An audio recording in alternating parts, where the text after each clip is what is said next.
இவா சொல்கிறதுனால நமக்கு என்ன தோல்வியா? இவா சொல்கிறதுனால அபஜயமா? கிடையாது. இவா சொல்கிறதுனால வாழ்க்கையில் அவமானமா? எது அவமானம், எது மானம்? அதெல்லாம் ஒன்றுமே கிடையாது. எல்லாம் மனசினுடைய விகாரங்கள் தான். ராத்திரி தூங்கும் பொழுது இந்த தோல்வியோ இந்த திட்டோ இதுவா துக்கத்தை கொடுக்கறது. நல்ல தூக்கத்திலேயே மறந்து போய்டுறது எல்லாம். ரைட்டா? பெரிய சண்டை நடந்திருக்கும், சண்டை போட்டு டயர்டாகி தூங்கியிருப்போம். காத்தால எழுதும், இது சண்டை நடந்தது, அப்புறம் திருப்பி ஞாபகம் வச்சுக்கணும். அது முடிஞ்சாச்சுன்னு விட மாட்டோம். திரும்பியும் நேற்று என்னெல்லாம் பேசினா இந்த 8 மணி நேரம் நிம்மதியாக தூங்கியிருக்கோம். அப்போ அது ஒர்த் இல்லைன்னு தெரியறது இல்லை.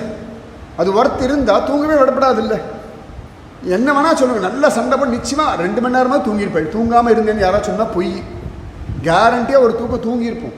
நம்ம மனசுக்குள்ள அகம்பாவம் மமக்காரத்தினால அந்த துக்கம் நெஞ்ச அழுத்துறது. இதுதான் உண்மை.